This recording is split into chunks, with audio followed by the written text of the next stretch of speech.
FBI Director Kash Patel just had a complete meltdown on live television, calling Senator Schiff the biggest fraud in the U.S. Senate and an utter coward after being pressed about Epstein files and alleged retaliation firings. What started as routine oversight questioning turned into an unprecedented attack that should terrify anyone who believes the FBI director should be above partisan rage. Okay, so anyone who had said that would be lying. Is that your testimony? Anyone can say whatever they want. No, I know, but you're saying they were a liar. I'm telling you what I said. Because this is in the complaint against you, Mr. Patel.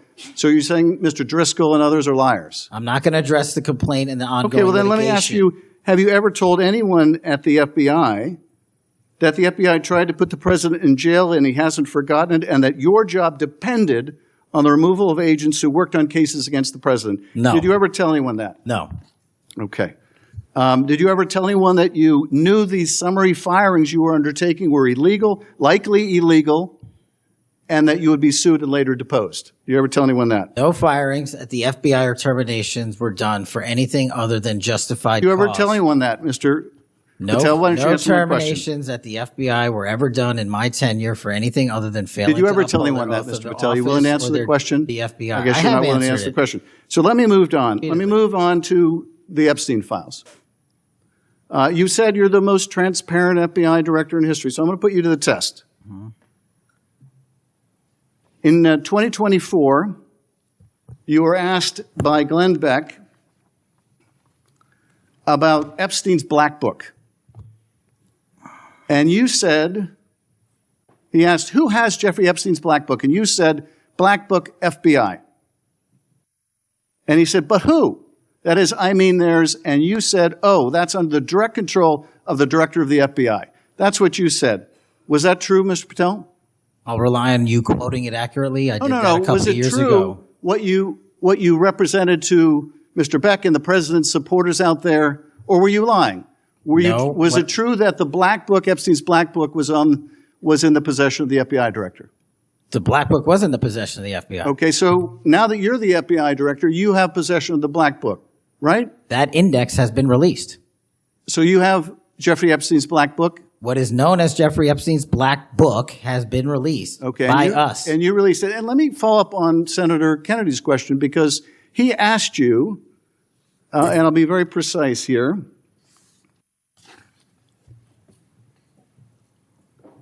You've seen most of the files. Who, if anyone, did Epstein traffic these young women to besides himself? And you said, himself. There's no credible information, none. If there were, I would bring the case yesterday that he trafficked to other individuals. And Kennedy, the information we have, again, is limited. And Senator Kennedy said, the answer is no one. And you said, for the information we have. So is it your testimony today that in all of the Epstein files, that Jeffrey Epstein trafficked no one to anyone but himself? Is that your testimony, Mr. I never Patel? said Jeffrey Epstein didn't traffic anyone else. Did he traffic any young woman to someone other than himself? That was Mr. Kennedy's question, Senator Kennedy's question. The information that 3 administrations have had access to have made determinations that there are no investigative leads that were credible to prosecute and investigate any others. I'm specifically stating whether we were your testimony today. Well, you just read it, and I said it 10 minutes ago, so let the record reflect my testimony. I just want to make sure there's no misunderstanding, because there are victims like Virginia Guifer who have testified otherwise, who have said otherwise, and you're telling the American people today that the Epstein list is a single name and it's Jeffrey Epstein. That's what we're to believe? That's not what I'm saying. That's what you're saying, and you can say whatever you want. Let me ask you this.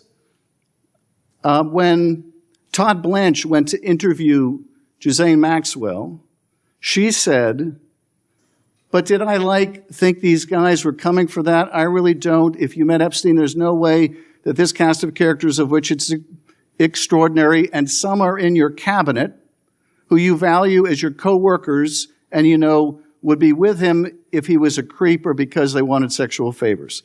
A man wants sexual favors, he will find out. They didn't have to come to Epstein for that. And the next question Todd Blanche, the president's former criminal defense lawyer, asked is not who in the cabinet Who are you referring to? His question is, so when's the last time you think you were with Mr. Epstein when he got a massage? So let me ask you, who are those cabinet members that Ghislaine Maxwell was referring to that were part of this cast of characters associated with Mr. Epstein? Who are they? The Deputy Attorney General took the aggressive step that no one else did and interviewed Miss Maxwell for 2 days, and we released the entirety of that transcript. Who are the cabinet members? I do not have that transcript in front of me. You're picking it piecemeal. The American public can read the entirety of that. One last question, because you clearly won't tell us the cabinet members associated with Mr. Epstein. Let me ask you one last question. And that is, right after she gives this testimony, in front of an FBI agent among others, she's transferred to a minimum security prison not suitable for a sex offender like herself. Who made that decision and why? The Bureau of Prisons. The Bureau of Decisions made it in Prisons. The Bureau of Prisons decided on their own, without any consultation with Blanche or anyone else, that they were going to suddenly, after this interview, completely unrelated to this interview, completely unrelated to anything she said, move her to a prison not suitable for a sex offender. You want the American people to believe that? Do you think they're stupid?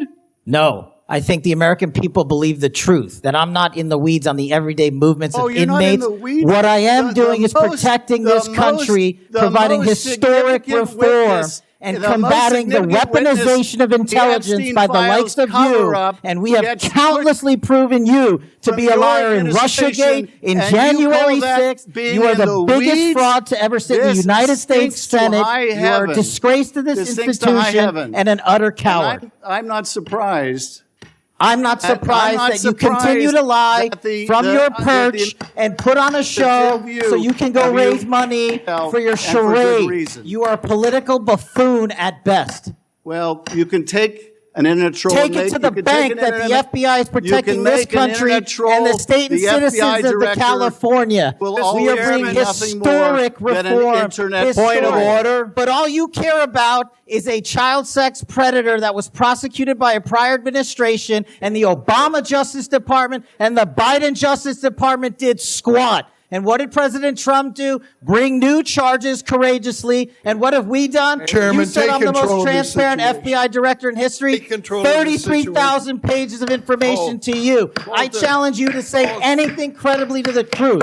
Go ahead and run to the cameras where you want to go now. Both of you be quiet. Before I go to Senator Tillis. What we witnessed wasn't just an FBI director losing his temper. It was a textbook demonstration of what happens when someone used to operating in political circles suddenly faces real accountability. Patel's explosion revealed critical problems that should alarm every American who values independent law enforcement. Throughout Schiff's questioning, Patel used classic deflection techniques. When asked direct yes or no questions about firing FBI agents for political reasons, he repeatedly avoided clear answers. No one at the FBI is terminated for case assignments alone. Notice the word alone. That's not a denial. That's lawyer speak, designed to create wiggle room for actions that would otherwise be illegal retaliation.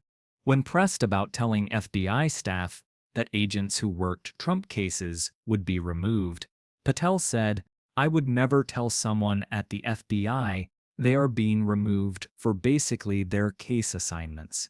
The word basically does heavy lifting here. These aren't the clear denials of an innocent person. They're the careful word choices of someone protecting himself legally while misleading the public about systematic purges. Patel's handling of the Epstein questions exposed a deeper credibility problem. He claimed to be the most transparent FBI director in history, while simultaneously refusing to identify cabinet members. Ghislaine Maxwell referenced in her FBI interview, he released 33,000 pages, but won't answer basic questions about what those pages contain. When Schiff pressed about trafficking victims beyond Epstein himself, Patel's responses became increasingly evasive. For someone claiming transparency, He showed remarkable reluctance to provide clear information about one of the most high-profile criminal networks in recent history. But the real revelation came in Patel's final explosion. Calling a sitting senator the biggest fraud and an utter coward during official testimony isn't just unprofessional, it's disqualifying. FBI directors are supposed to be above partisan politics, not engaging in personal attacks against oversight officials. This wasn't righteous anger at injustice. This was the reaction of someone who felt cornered and lashed out with the fury of a political operative rather than the restraint of a law enforcement professional. Patel's claim that Schiff was putting on a show to raise money revealed his mindset. He sees legitimate oversight as political theater rather than constitutional duty. The FBI director's job requires temperament, judgment, and the ability to work with Congress regardless of party. Patel demonstrated none of these qualities. His outburst wasn't just about one heated moment. It was a window into how he views accountability itself as an attack rather than a necessary check on power. When career law enforcement officers see their director attack senators for asking tough questions, what message does that send? When foreign partners watch the FBI director lose control on live television, how does that affect international cooperation? Patel ended his rant by claiming the FBI is protecting this country under his leadership. But protection requires public trust, and public trust requires leaders who can handle scrutiny without personal attacks. His performance damaged the FBI's reputation more than any oversight question ever could.